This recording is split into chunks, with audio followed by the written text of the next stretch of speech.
It's all happening. What's going on? Happy Hump Day. I have a couple things to talk about today. We'll wait till we have a few people in the room.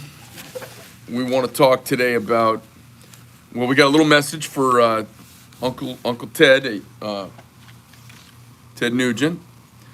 We've got some reflections on Ukraine, since I've been having people ask me about my thoughts on Ukraine, so I was going to throw them out there. So let's get right into it. So I was at the NRA show, a little bit of a time warp. I think it was 4 years ago, maybe 3 years ago. I was next to Ted Nugent at our booth, and we talked a little bit, and I ended up giving him a Marauder that he said he was going to use and carry, and I never believed that, but I gave it to him. That's cool enough. It's not like we're buddies or anything. And then we reached out to him through some contacts I had and through our Bobby, my producer, and we reached out to see if he wanted to come on the podcast. Now, we didn't reach out to see if he wanted to endorse us about knife. I'm not like that. I never ask anybody to endorse me or anything like that. It's just not my style. But I said, hey, maybe, we're like, hey, maybe come out, do the podcast, or we could do it remotely or whatever. And basically, his assistant told Bobby, no, Ted can't come out because he's sponsored by Cold Steel. Now, Cold Steel is no longer owned by the wildly charismatic and interesting oddball Lynn Thompson. It is now owned by the Chinese. It is one of the brands scooped up by the Chinese. So Uncle Ted, Mr. USA, made in America, pro-gun, pro-knife, America, just couldn't come talk to me on my podcast because he's under contract with a Chinese knife company. Sometimes you gotta say it out loud. So, Mr. Nugent, Uncle Ted, you should come on my show. You should let us sponsor you. Not Cold Steel, not a Chinese company.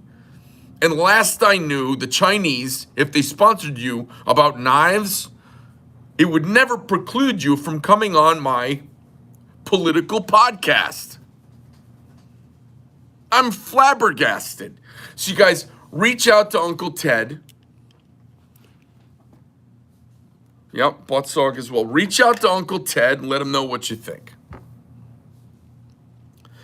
Somebody just said something about SOG. I designed a new lock mechanism and a new line of knives and looked for SOG about 8 years ago. And it was bitching. And they flew down here and we all met. And I even changed their logo. I mean, it was cool as shit. And they kind of said, nah, we're not, oh, no, yeah, they got bound up about that. And then they wanted to buy the designs for me, and then I was kind of like, you know what, I'm going to keep the designs for myself.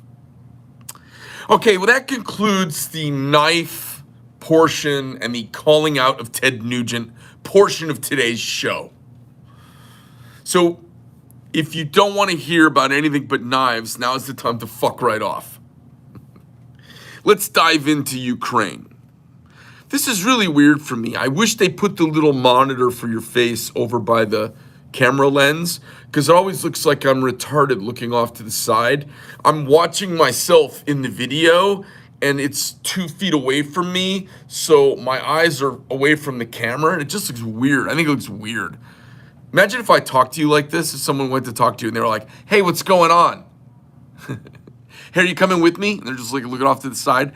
I was doing that the other day, I think, to Roxanne, my daughter, and she was like, oh my God, you're freaking me out. So everyone's been asking me about Ukraine and if I can connect some dots and talk about it a little bit, okay?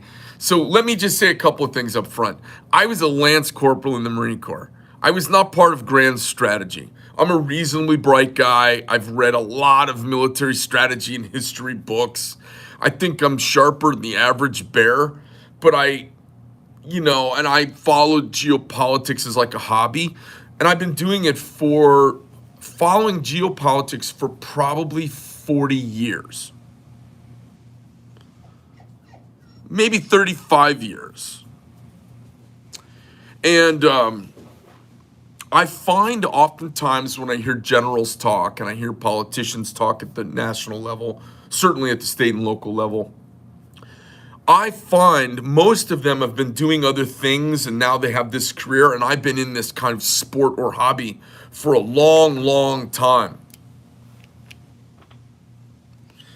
And I find that most people don't know their shit when they're talking about. You read, some people know some facts, they just read them. Some people know a little bit, they just heard Don Lemon gurgle out of his dong bruised mouth.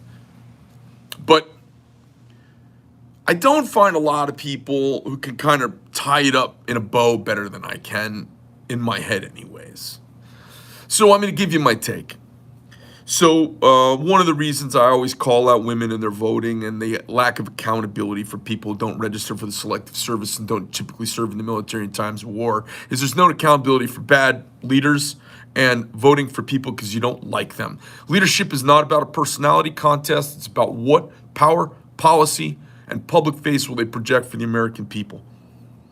As we find people that we like, instead of people that have a better sense about them, as we elect people that have less controversy, instead of people who have more productivity, as we vote for these things that don't matter, it becomes a popularity contest from high school where the moron cheerleader type person gets elected to office, and that's not what we need. So from the minute the clown car was occupied by its current residents at the White House, and the Politburo of leftist, Marxist, shitheel ideologues who surround him, from the moment they got in, they started to undermine our ability to project power, and they started to build value into the enemy's ability to project power through energy. In doing so, they drove up the price of energy. And in doing that, they have filled the pockets of bad actors.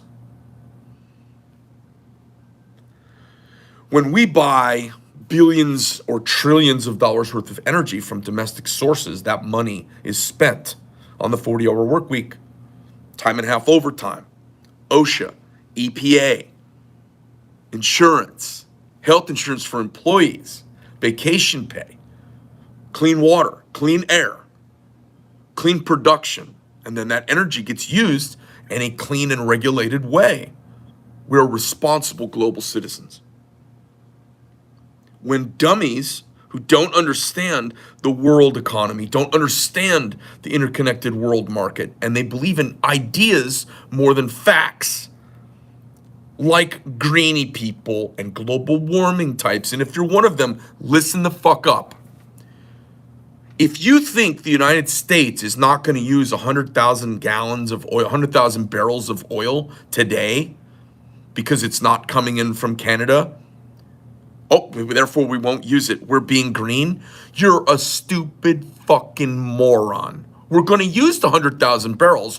We're just going to get them from Venezuela's Maduro. We're going to get them from the Saud family. We're going to get them from the mullahs of Iran, or we're going to get them from Russia. And if we don't buy it directly from them, which we have been, we will buy it on the global marketplace for oil into which all of their oil flows. It is a completely consumed commodity.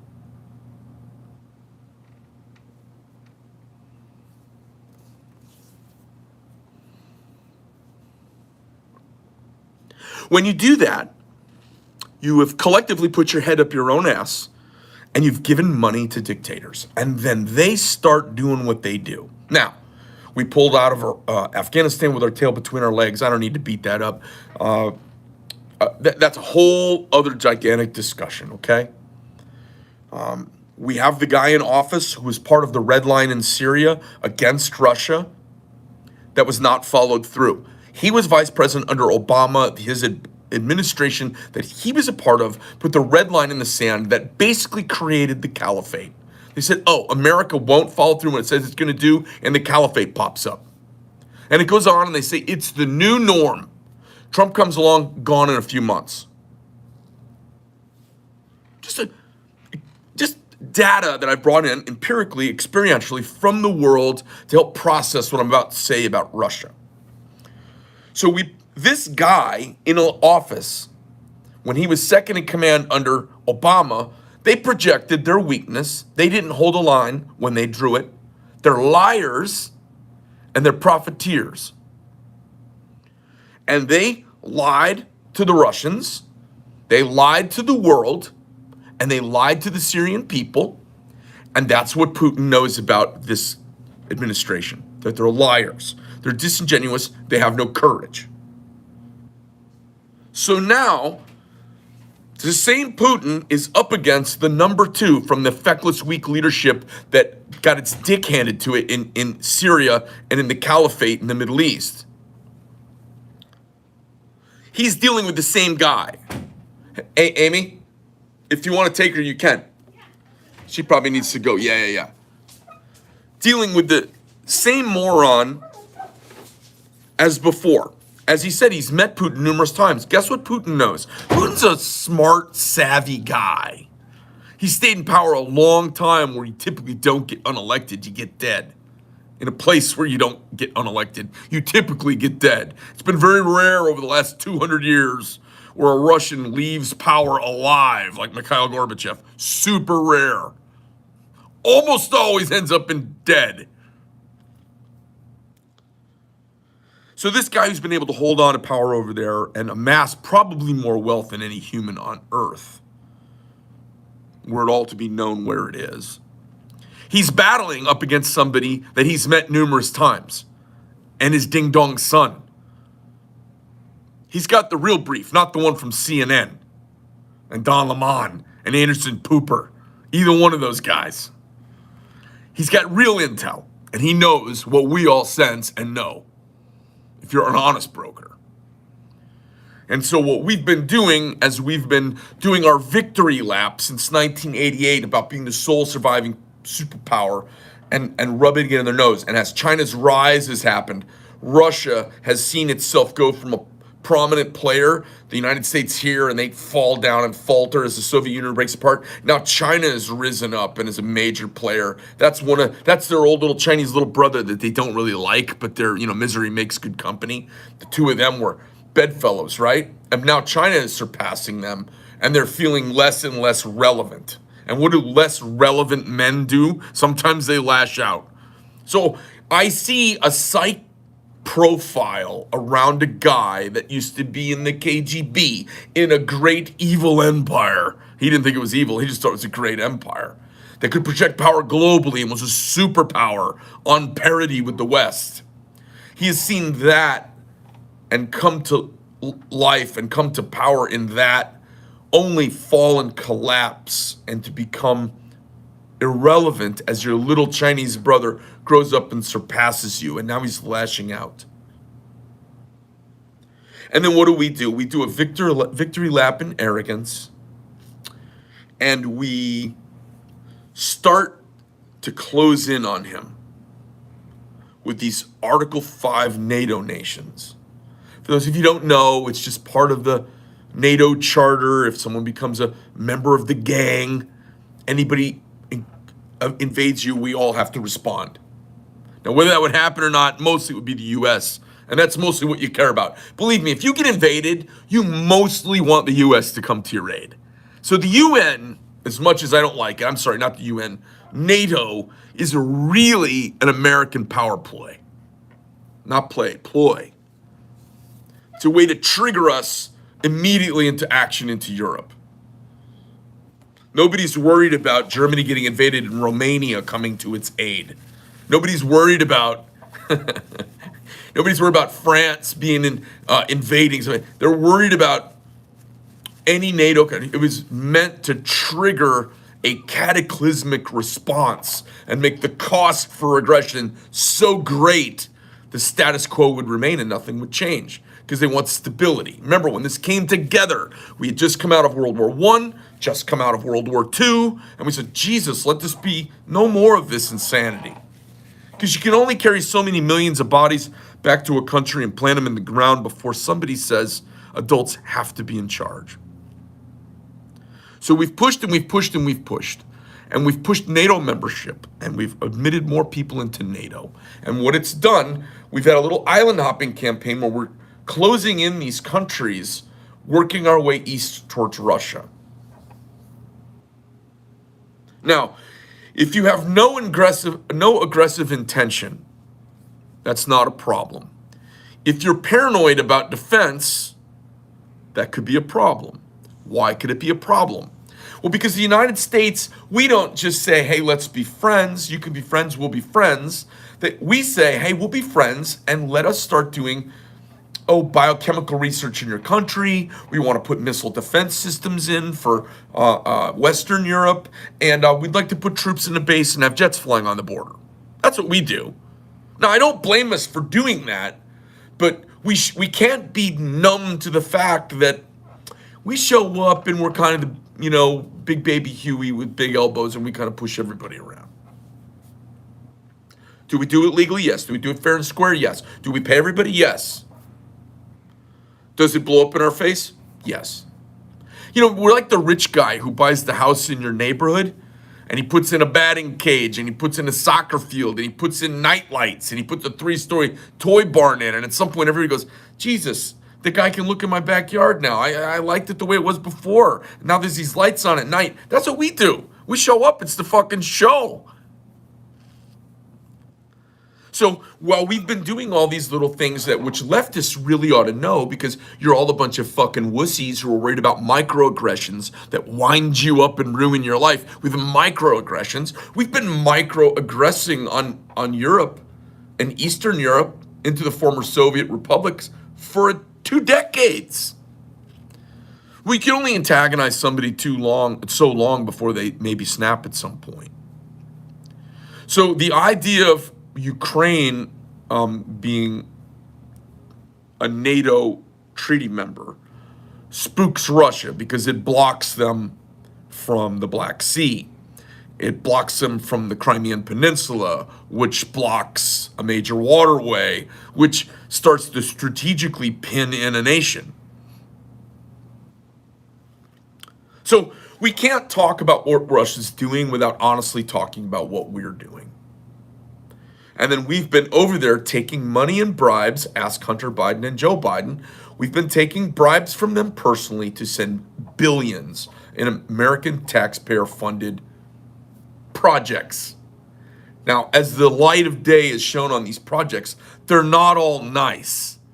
Turns out we're running biolabs, chemical labs, which apparently are completely harmless, except our own Washington staff is afraid of them being captured by the Russians. If they're benign and harmless and just medical research, why are we worried about them being captured by the Russians?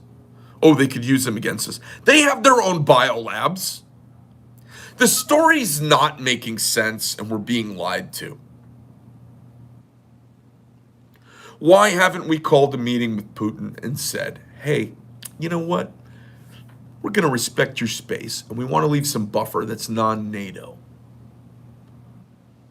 So we're just going to leave some buffer, and that way you don't have to worry about us putting missile systems on your border. Remember, we almost got into World War III before because Russia was going to put a missile battery in Cuba off our coast. A separate country with an ocean between us, no invasion required. And we are cutting deals and putting missiles in countries, binding them and tying them in. Now, we can say they're self-defense, and we can all believe that. We believe our government. Oh, they're for self-defense. They're anti-missile. They're a deterrent. Maybe. A lot of times what they are is they're poking the tiger in the eye. Now, I don't think Russia's the tiger. I think they're a paper tiger. So to be shocked this happened and that he's evil and he's the new Hitler. Everybody's the new fucking Hitler. I've been called Hitler. I've been called Hitler because I thought Black Lives Matter was horseshit. Oh, you're just another Hitler. This is the way you stop having a conversation. We are part of what happened there. And then Our stupid fucking public policy here over energy and the Green New Deal, not based in facts, not based in science, not based in experiential reality, one iota, on the nod and notion of some stupid fucking bartender out of New York, some stupid immigrant congressman, and some dummies who don't have any scientific background whatsoever. They clearly know global science. When we don't have a single model that we can't predict a fucking tornado, and they know what's going to happen with the weather. We can't predict a hurricane.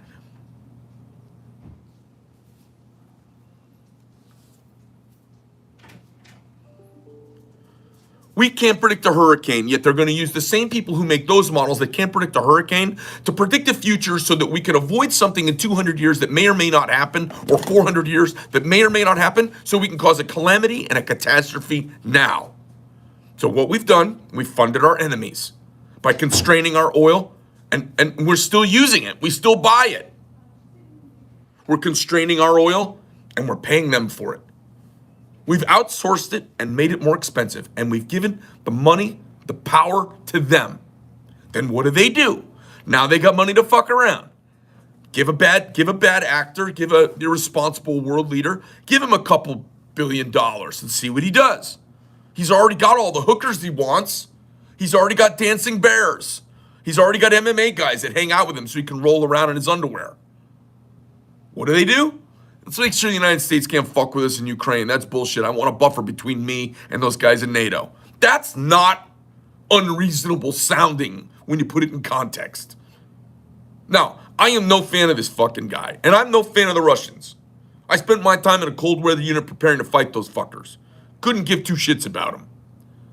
But the Russian people, they clearly don't want this. Now, what's the outcome? This is what happens when you vote in weak people who want to run the country from ideas instead of realities, who don't understand science, entropy, energy, manufacturing, jobs, production, the interconnectedness of it all. They don't believe in the individual, the strength of self-determinism. They believe in Marxism, leftism, collectivism, the cult. It emboldens our enemies. Now, let's talk about the conflict. The conflict's fascinating to me. So, here's what's been going on with Russia and China. They have been watching the United States because we are bad motherfuckers. And I'm not saying it because I'm us, they're we. I'm saying it because it's true. We steamroll through a fucking country like owl shit through a tin horn. We get it done in no time. We flabbergast the world with our speed, our precision, and our dominance militarily. We have single-handedly created the art of asymmetrical warfare because going to war with us head on is such an error. When you're so good at it, they can't possibly win, they cheat. They come up with a new way. I'm walking across the desert. There's a fighting hole. Some bullets spray out of it. You see fire return, jets fly over, tanks shoot, everything gets destroyed. I turn to my buddy and I go, they must think we're like aliens. He would be like Star Trek coming to Washington, D.C. is like what it's like when we show up. I was like, I feel bad for these fuckers. They have these old T-72 and T-55 tanks dug into revetments, and we're like, make one phone call on station or A-10s. Everything's blown up. Everybody's dead. It's fucking amazing. Oh, we got to go down to this airfield. They're all dug in. Hold on a second. We make a call. We get on the tricorder. We call back to Star Trek. We call to the NC 2701 or whatever it is. We call back to the mothership. Boom. Next thing you know, there's British aircraft, American app on station, blowing everything up. Everything is fucked up. We go in, mop up, clean up. I said, man, Star Trek is to us as we are to them. We must look like fucking aliens. They're running around in pajamas from 1940 with wood-handled guns, all running around in circles trying to shoot off, trying to figure out how to work a piece of artillery. In the meantime, we have shot their leader in the head with a sniper from 2 miles away. We've dropped the JDAM onto their position. There's a guided missile inbound, and nothing exists.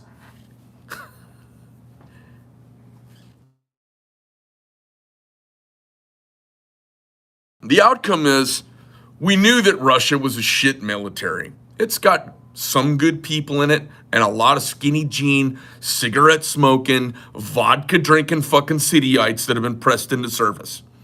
They showed up, and Napoleon, is about beans, boots, and bullets, right? You've got to be able to get them there, boots. You got to be able to feed them, beans, and you got to be able to supply them, bullets. The Russians, at a fundamental level, when you look at the attack they did on Ukraine, now it should all work out, but did they need to fight a 5-front war around a country right next to them? I want you to imagine how you eat a cookie. And this is the way they've approached this war. Instead of take a bite out of the cookie and then you bite the little corner, you form the next corner, and you work your way across the cookie. They've nibbled around the outside edge, and everywhere they're holding is got slobber on it. So what's happened is we've emboldened a guy with this big ego who's clearly not a good military strategist, because I'm fucking Lance Corporal Schmuckatelli and I could fucking run the operation better. And if you're gonna bring a 40-mile long convoy into a foreign country, that all you have to do is, we flew there in C-17s and got it done across multiple countries. All they had to do is drive across the fucking border. And it took them 2 weeks to fucking go 10 miles. Because every fucking schmuckatelli on earth knows if you have a 40-mile train of trucks going someplace, you need 10 miles of support. They ran out of gas, they ran out of food. Piss poor planning. And warfare is about work ethic, command and control, and supply and logistics. And work ethic and supplies, even if the command and control sucks, you can get a lot done with work ethic and supplies. Their work ethic sucks because they've been indoctrinated by Marxism, which is a country of the post office. Can you imagine that? The blistering nimble effectiveness of the United States Postal Service at an institutional national level in every way. Just take the very worst of America. It's the Postal Service, the VA, the Passport Office, and the broke-ass fucking U.S. Customs and Border Security. Sorry, you CPP guys. I love you guys. But our borders have been broken, and I don't mean our men and women out there trying to secure the border. The way we process people into our country is so broke, nobody even uses it anymore. That's the federal government for you. That's what's running, that's their entire country. They don't have a GE. They don't have a Boeing. They don't have an Allied Signal. They got nothing. The DMV, yeah. They got nothing. Their whole fucking country is the very worst. It's the Passport Office, a fucking nightmare. They can't even drive across the border and take a little piddly-ass fucking country like Ukraine. So what's the outcome? Here's the outcome. The outcome's a little spooky and it's a little enlightening. And it's interesting. What you do informs your allies. If you run out on Afghanistan in the middle of the night and you don't follow through and you don't care about your people and you screw it up, you don't have good command and control, and you don't act strategically, your allies notice that. And so do your enemies. Your allies count less on you, and the enemies count on that more of you.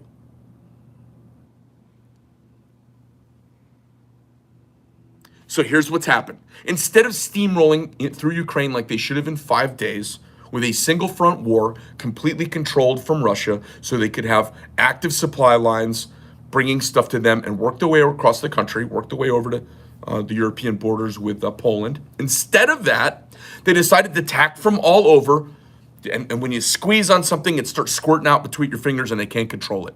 It's too many supply lines. It's too many independent little wars. It's too many independent little air actions. It's too many independent, separately operating theaters of warfare. Bad planning. You should have called Lance Corporal Greg. I'd have given you a little fucking scoop on it. What were you thinking? Why do you need to bring stuff in from the ocean and do a maritime assault? One of the hardest assaults there is to do a ship-to-shore assault.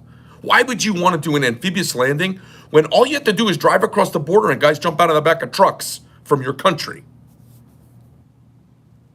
Just the only reason to do an amphibious assault is when you have no other option, or you're forcing them to split their force, or you're not what Russians did. They almost did it to show us all they could do it. It's not 1945. Gives a fuck. Better to win. They could have won this, and they fumbled. So here's what we know about the Russians. They're fumbly motherfuckers. They drink too much. A country riddled with alcoholism and laziness. Wonderful writers, great smokers, good thinkers, no work ethic. Some have work ethic, yeah. Exception to the rule. They don't have any grand industry that knows how to move material and goods. I mean, if you need to move material and goods, we've got UPS, FedEx, all kinds of freight carriers. I mean, we've got 50 different freight carriers. You could go to any one of the freight carriers and say, hey, we need to help us move supply for the war. And they'd be like, all right, here's how you do it. Boom. And they'd pivot their eye. Just, we have so much talent. They don't have anything like that. It's all government run. So the post office and the VA conscripted a bunch of people and just invaded a neighboring country and fucked it up 6 ways from Sunday.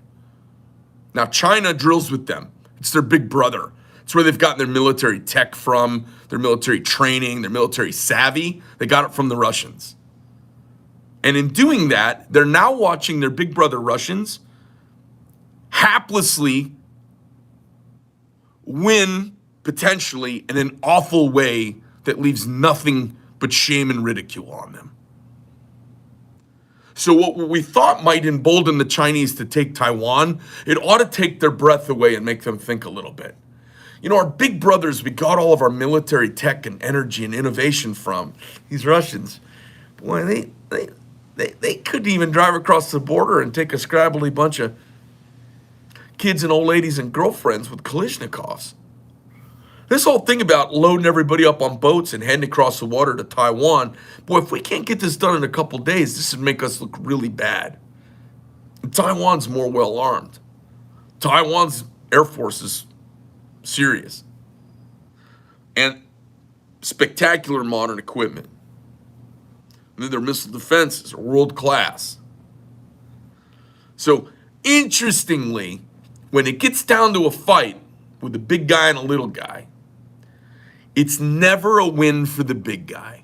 Because if the big guy wins, everybody goes, the big guy, he's supposed to win. And if he doesn't destroy the little guy, everyone goes, maybe he's not that tough. And if he can't quite seem to win, everyone goes, whoa, I didn't expect that. Holy shit, lesson learned. So oddly enough, we have caused it, fumble fucked it, finger fucked it, and screwed it up 6 ways from Sunday. And the fact that we all know to be true, when the government's in charge, it will go wrong. The government over there is in charge, and it's going wrong. Now, are they eventually going to win? Maybe, probably. They're going to find some way to say they won and pull back. They're not going to try and stay in charge, I don't think. They may try and put in some puppet leaders. They'll get flushed out the toilet pretty soon. They can barely control their own country. They're not going to be able to take care of Ukraine. And Ukraine doesn't want to be Russian. There's no win in this. Now all there is a tactical saving of face so you don't seem even more ineffectual than you did before. And now the West knows how incompetent you are. And your allies know how incompetent you are. As much as we strategically and thought-wise bungled leaving Afghanistan, The former Soviet Russia has bungled moving into Ukraine. They've bungled it, which does two things. It makes their allies doubt them and makes their enemies emboldened and not afraid of them. Now, if we could get our stupid president, who is a walking cunt, as is the entire troop of fucktards around him, if we could get them to sack up a little bit, it'd be nice. Because we don't need to be scared of Russia. They ought to be respectful of us.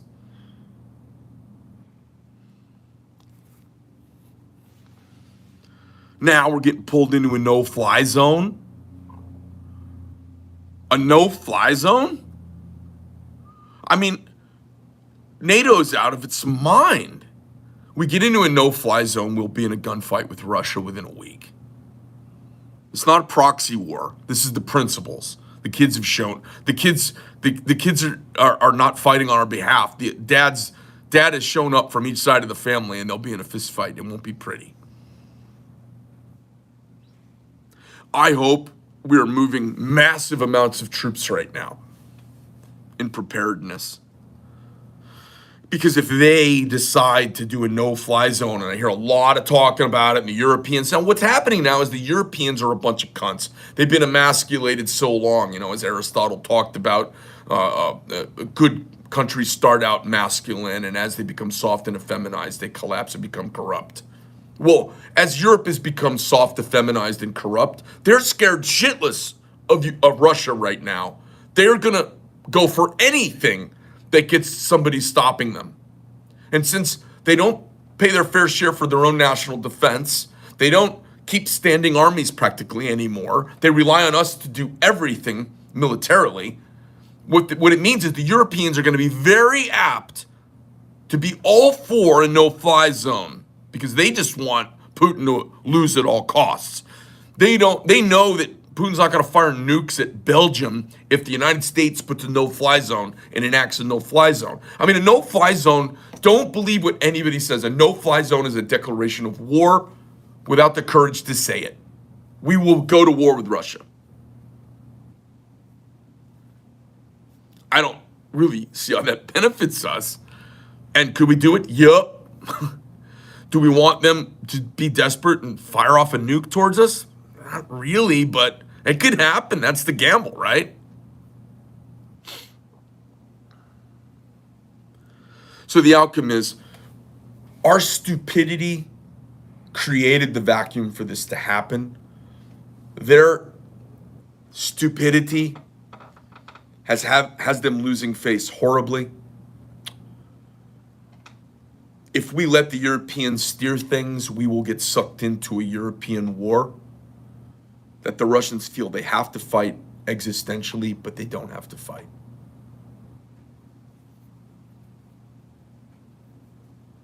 And in the end, there will be not one winner, and there will be a bunch of dead American boys and a couple of girls.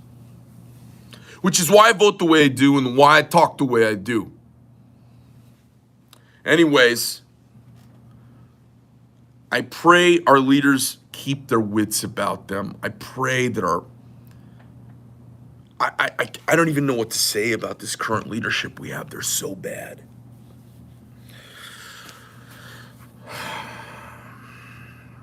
You remember all the stuff they said about Trump? If this guy gets elected, he'll start a nuclear war. In the old parlance, head shrinkers everywhere, we call that projection. Remember when they said Trump was in bed with Russia? Do you think he would have let the Poles give those MiGs to Ukraine last week? I bet he would have. Do you think Trump, whose quiet goal was to cut off the legs of despots, oil despots everywhere by keeping energy costs low and keeping them kind of broke, do you think if he was Putin's buddy that he would have gone for that? They project everything they are. They accuse you of everything they're doing. And if we're not careful, The only thing I'm distrustful of is a bunch of Republicans and Democrats agreeing on some military action. I'm distrustful as hell of that.